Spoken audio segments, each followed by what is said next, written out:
Assalamualaikum warahmatullahi wabarakatuh. Perkenalkan, nama saya Dwi Septian Saputra, NIM 236008. Perkenalkan, nama saya Usradin, NPM 23660019 dari program studi teknik pertambangan. Saya dari kelas A dan rekan saya Nanda Stephanie dengan NPM 23660103 dari kelas C teknik pertambangan. Oke, di sini kita akan lanjut membahas mata kuliah tentang geologi struktur yang sudah dijelaskan pada minggu-minggu lalu. Oke, langsung saja kita masuk di deformasi batuan. Deformasi itu adalah proses yang menyebabkan perubahan bentuk geometri batuan karena gaya-gaya eksternal yang bekerja pada batuan tersebut. Proses deformasi ini menghasilkan struktur geologi. Ada deformasi terjadi karena gaya-gaya eksternalnya itu yang bekerja pada batuan. Gaya-gaya yang menyebabkan deformasi batuan disebut sebagai stres. Jadi kalau misalnya kita dapat batuan, dia itu kalau memiliki pergeseran itu dinamakan stres atau gaya atau satuan luas. Gaya yang bekerja pada bagian batuan itu menghasilkan sekumpulan stres. Jadi kalau misalnya kalian dapat batuan itu dia bergeser, dia itu dinamakan sekumpulan stres atau terjadinya pergeseran batuan tersebut. Dan jumlah deformasi yang disebabkan oleh stres ini diukur dengan perubahan dimensi batuan tersebut. Perubahan dapat berupa volume, bentuk, atau keduanya yang disebut dengan strain. Di poin 2, tipe stres. Ada uniform confining stress. Suatu gaya atau tegasan yang bekerja secara seimbang ke semua arah. Yang kedua, di diferensial atau stres. Kekuatan stres tidak sama atau tidak seragam. Termasuk stress cause of deformation. Nah, di sini ada 3 jenis stres atau bisa disebut jika besarnya itu stres tidak sama dari semua arah atau diferensial stres. Di sini ada beberapa poin yang menjelaskan, ada tensional stress, ada compressional stress, dan terakhir shear stress. Kita jelaskan dulu tentang tensional stress.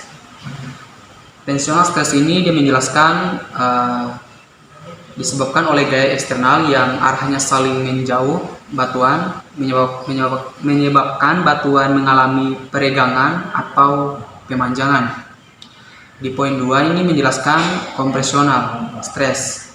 Nah, penjelasan kompresional stress ini disebabkan oleh gaya eksternal yang saling berhadapan dan saling menekan batuan yang mengakibatkan batuan mengalami penekanan. Penekanan ini tuh biasanya menyebabkan batuan itu mengalami pemendekan atau perlipatan atau patahan. Shear stress itu dia menjelaskan tentang gaya yang saling sejajar atau berlawanan arah dapat berakibat pada tergesernya dan berpindahnya batuan atau slip dan translasi. Nah, ketika batuan itu mengalami peningkatan tekanan atau kita bisa melewati pergeseran itu, kita bahas dulu tentang melewati 3 tahap deformasinya. Yang pertama itu ada deformasi elastis, yang kedua deformasi ductile, yang ketiga itu fracture atau batuan material. Kita masuk dulu di bagian deformasi elastis. Nah, bila batuan atau material yang terkena deformasi kembali ke bentuk semula ketika stres itu dihilangkan. Untuk deformasi ductile ini dia menjelaskan batuan terkena stres yang melampaui batas elastisitas sehingga mengalami deformasi permanen atau tidak dapat kembali ke bentuk semua ketika stres dihilangkan. Bila material bersifat ductile atau menghasilkan perlipatan, jika material bersifat brittle atau rapuh maka akan patah. Ada fracture batuan material. Dan ini adalah retakan-retakan atau pecahan-pecahan dari batuan tersebut. Nah, berdasarkan atas perilaku batuan atau material ketika mengalami stres atau tekanan, batuan dapat diklasifikasikan menjadi ada 2 sifat. Yang pertama itu brittle atau rapuh, yang kedua duktil atau liat. Nah, batuan ini disebut brittle atau duktil ini dia tuh bergantung pada berapa banyak strain plastis yang dialaminya. Nah, kita masuk di jenis deformasinya. Ini ada beberapa deformasi. Di sini ada yang pertama temperatur, yang kedua tekanan, yang ketiga kecepatan deformasi, dan yang keempat itu yang terakhir komposisi batuan. Kita masuk menjelaskan dulu tentang temperaturnya. Nah, pada suhu tinggi ikatan molekul yang terdapat pada batuan, material dapat meregang dan bergerak. Nah, sehingga batuan akan bersifat lebih duktil. Pada temperatur rendah, batuan atau material lebih rapuh. Nah, tekanan ini dia itu menjelaskan materialnya yang terkena tekanan yang besar akan sifat untuk retak. Ini menjadi berkurangnya dikarenakan tekanan sekelilingnya itu cenderung atau menghalangi terbentuknya retakan. Nah, pada material yang tertekan itu yang rendah akan menjadi bersifat retas dan cenderung menjadi retak. Kita masuk di poin 3, kecepatan deformasi. Nah, deformasi ini dia menjelaskan kecepatan deformasi tingginya. Nah, material ini cenderung patah sehingga dia ini deformasinya itu terjadi perlahan, maka lebih banyak waktu lebih individu atau atom untuk bergerak sehingga batuan cenderung lebih duktil. Kita masuk di poin terakhir yaitu komposisi batuan. Dan ini tuh batuan yang didominasi oleh mineral seperti olivin, ada feldspar, atau dia itu feldspar itu dia sangat rapuh, sedangkan mineral itu lempung, mica, kalsit, atau lebih efisiensinya itu ada lebih duktilnya. Gitu. Terus kita masuk di bagian dom. Di sini ada beberapa gambar, ada strike pola. Nah, strike pola ini dia itu membentuk pola melingkar atau dip ke arah luar lingkaran. Batuan yang lebih tua berada di tengah. Ada basin. Apa itu basin? Basin itu dia itu membentuk pola melingkar dan dip itu dia mengarah ke pusat lingkarannya. Nah, batuan itu yang lebih muda berada di tengah. Caesar fault. Terminologi. Patahan atau sesar atau fault adalah bergeser ataupun patahnya formasi batuan dari posisi semula yang bisa saja diikuti dengan naiknya atau turunnya salah satu bagian batuan atau kedua-dua bagian tersebut, namun menghasilkan ketinggian yang tidak sama dari posisi mula. Patahan ini bisa disebabkan oleh stres regangan atau tension stres kompresi dan stres geser. Sesar merupakan suatu volume batuan yang memiliki permukaan geser atau slip yang dibentuk oleh pergeseran yang intensif, dan volume batuan di sekitarnya dipengaruhi oleh deformasi brittle baik secara spasial maupun genetik akibat sesar tersebut. Istilah sesar juga berhubung dengan mekanisme deformasi.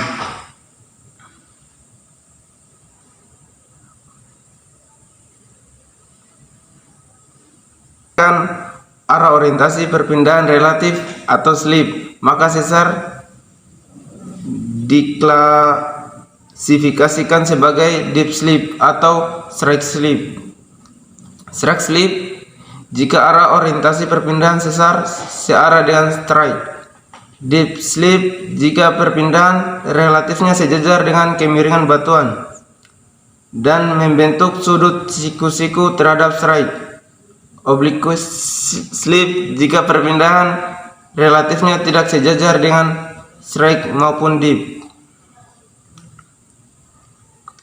Sesar normal, sinistral, dan panah biru menunjukkan net slip atau perpindahan sebenarnya, terdiri atas komponen deep slip dan strike slip. Kita masuk ke geometri lipatan.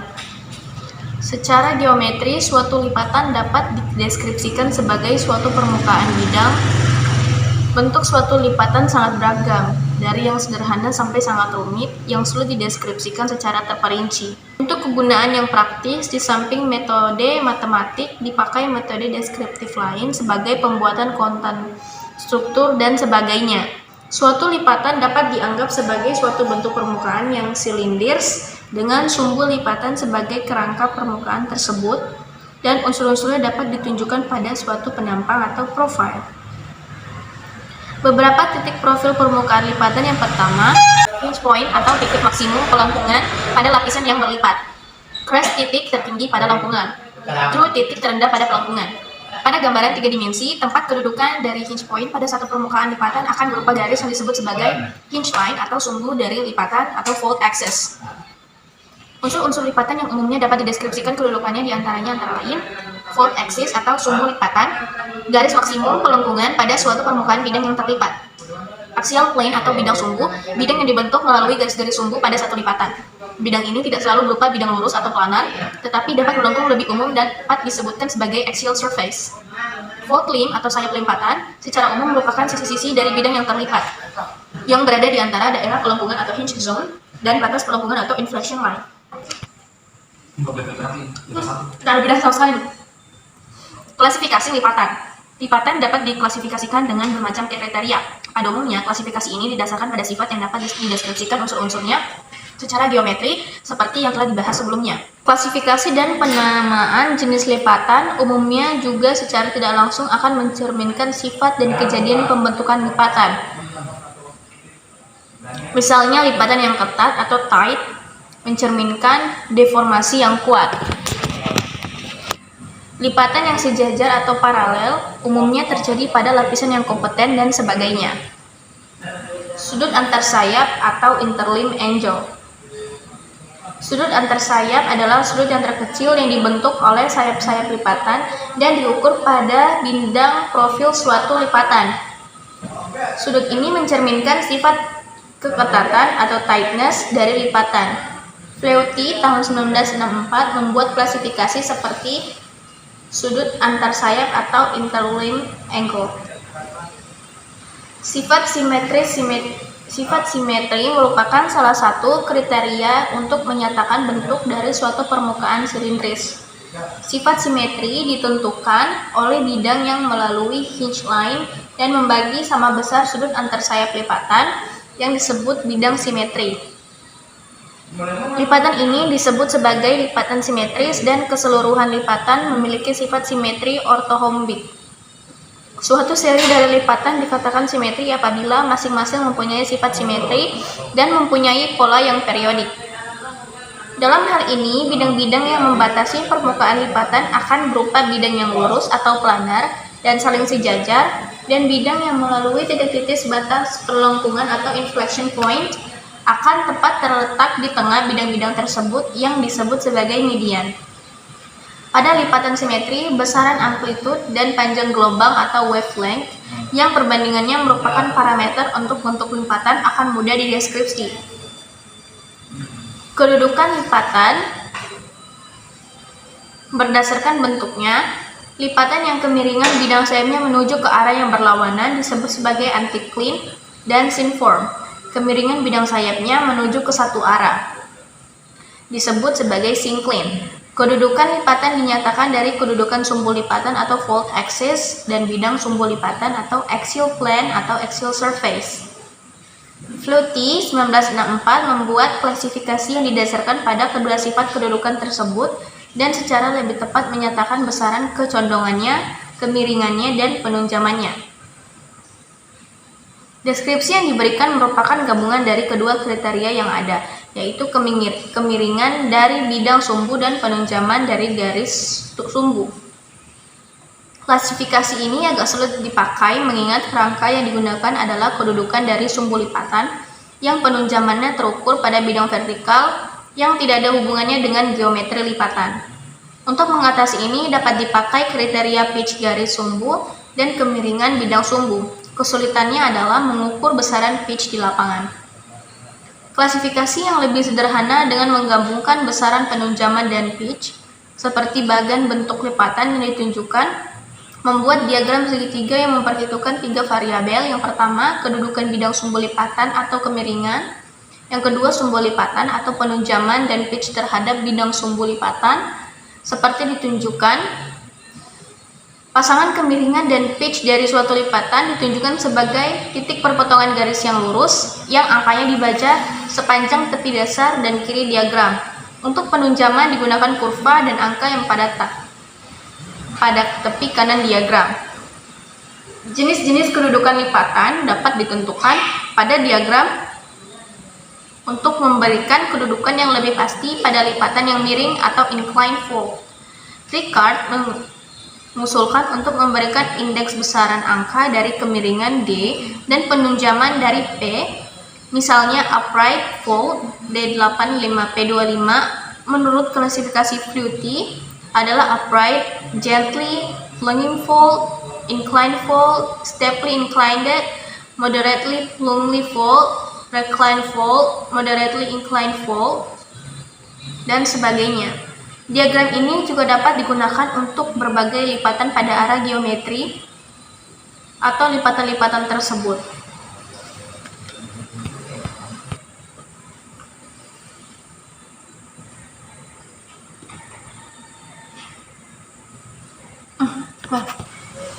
Kita masuk dalam materi fracture dan join. Ketika differential stress terjadi pada batuan yang unfractured atau tidak memiliki retakan melebihi batas tertentu, batuan dapat mengalami permanent strain. Dalam rezim deformasi brittle, batuan akan mengalami deformasi dengan mengalami retakan atau fracturing ketika mencapai batas plastisnya. Deformasi brittle dapat membentuk fracture dan tanpa fracture.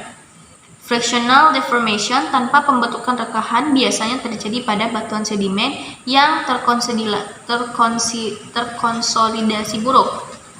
Dalam pembentukan batuan sedimen tersebut, frictional slip terjadi di sepanjang batas butiran.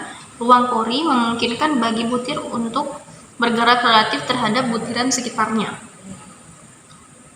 Gesekan pada butiran tersebut disebut frictional sliding. Fracture atau retakan adalah jenis struktur geologi yang paling umum dijumpai dan dapat terbentuk pada batuan apapun. Fracture merupakan retakan sempit yang berasosiasi dengan perpindahan diskontinu dan sifat mekanik batuan, yang terbentuk sebagai hasil dari eksternal atau internal stress. Fracture dapat dibagi menjadi shear fracture dan extension fracture, atau fracture yang terbuka yaitu joint atau kekar, fissure, dan vein. Shear fracture atau slip surface adalah fracture atau retakan atau rekahan di mana gaya atau gerakan relatifnya yang menyebabkan terbentuknya shear sejajar dengan fracture-nya. Istilah shear fracture digunakan untuk fracture dengan sedikit perpindahan kecil skala milimeter sampai desimeter. Sedangkan untuk istilah patahan atau sesar digunakan untuk diskontinuitas dengan perpindahan atau offset yang lebih besar.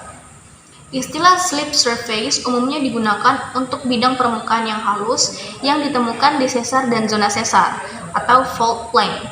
Fracture atau retakan atau rekahan biasanya disebut juga dengan crack dalam ilmu mekanika batuan. Extension fractures adalah fracture yang menunjukkan ekstensi atau peregangan atau pemanjangan yang tegak lurus terhadap bidang. Fracture atau retakan yang terekspos di permukaan biasanya jumlahnya sangat banyak sehingga dapat menghantarkan fluida dan sangat penting dalam bidang konstruksi karena keberadaan fracture sangat mempengaruhi kekuatan batuan. Fracture ini juga mendapat perhatian yang besar bagi operasi teknik sipil, misalnya dalam pembuatan konstruksi berupa terowongan dan bendungan. Fracture yang tidak mengalami pergeseran atau perpindahannya terlalu kecil sehingga tidak dapat terlihat dengan mudah atau perpindahannya dapat diabaikan disebut sebagai kekar atau joint. Namun terkadang jika diteliti lebih cermat, joint atau kekar sebagian besar memiliki perpindahan ekstensional. Karena itu, maka kekar atau joint sebagian diklasifikasikan sebagai extension fracture jika extension fracture dapat diisi oleh fluida air, hidrokarbon, gas atau magma, atau mineral, maka disebut dengan istilah fissure. Extension fracture yang terisi oleh mineral disebut dengan vein. Ketika diisi oleh magma, maka disebut sebagai dike atau seal. Retakan atau kekar yang terbuka disebut sebagai rekahan atau fissure. Rekahan itu juga sangat penting dalam mineralisasi karena retakan yang terbuka atau disebut rekahan biasanya itu terisi oleh vein. Nah, contohnya ini yang paling umum itu dijumpai vein kuarsa atau kalsit yang diendapkan dalam ruang yang terbentuk ketika rekahan itu terbuka. Nah, beberapa mineral berharga misalnya itu emas terbentuk dalam vein atau join kekar yang memiliki bukaan juga sangat penting bagi ahli geologi dan perminyakan. Karena dalam pencarian hidrokarbon, struktur geologi itu dapat menjadi media perpindahan hidrokarbon. Dan kekar atau join sangat tidak diharapkan terdapat pada chevron hidrokarbon. Sedangkan ahli perminyakan biasanya itu sengaja membuat rekahan dalam formasi reservoir untuk meningkatkan aliran fluida hidrokarbon ke dalam sumur produksi. Ahli geologi struktur mempelajari kekar atau join itu karena kekar atau join ini dapat memberikan informasi mengenai stres pada batuan dan menambah informasi penting dalam pemahaman tentang deformasi brittle pada suatu daerah. Secara singkat, kekar itu sangat penting untuk dipelajari karena ada beberapa macam. Yang pertama itu dapat menunjukkan paleostress, yang kedua itu meningkatkan permeabilitas batuan, yang ketiga itu melemahkan batuan, yang keempat itu mengurangi stabilitas, yang kelima itu mengontrol pola, yang keenam mengontrol erosi, yang ketujuh itu menyebabkan ketidakstabilan. Kita masuk dulu di dapat menunjukkan paleostress atau tegasan utama maksimum, tegasan menengah dan tegasan minimum. Terus kita masuk di poin 2, meningkatkan permeabilitas batuan. Dan ini sangat penting dalam hidrologi dan dalam deposit hidrokarbon. Yang ketiga itu melemahkan batuan. Yang keempat itu mengurangi stabilitas lereng dan itu mempengaruhi terjadinya rock fall. Yang kelima mengontrol pola pembentukan gua. Yang keenam mengontrol erosi dan topografi permukaan. Yang terakhir, yang ketujuh, menyebabkan ketidakstabilan pada terowongan dan berpengaruh pada kestabilan batuan yang diledakkan. Untuk mengetahui lebih jelas tentang aspek-aspek dan tahap pembentukan rekahan, dilakukan percobaan mekanika batuan dengan berbagai diferensial, stres, dan tekanan ruang. Dalam bidang mekanika fracture, itu umumnya medan perpindahan atau biasa disebut displacement fracture atau cracks diklasifikasikan menjadi 3 mode yang berbeda. Mode pertama itu adalah mode bukaan atau extension, di mana perpindahannya itu tegak lurus dengan dinding retakan. Mode yang kedua itu atau mode geser atau sliding mode. Dia ini mempresentasikan slip atau shear yang tegak lurus terhadap bagian tepi cracks. Dan model ketiga atau biasa disebut tearing mode termasuk dalam slip paralel dengan bagian tepi cracks. Mode 2 itu dan ketiga terjadi atau ada bagian yang berbeda dari shear fracture yang sama.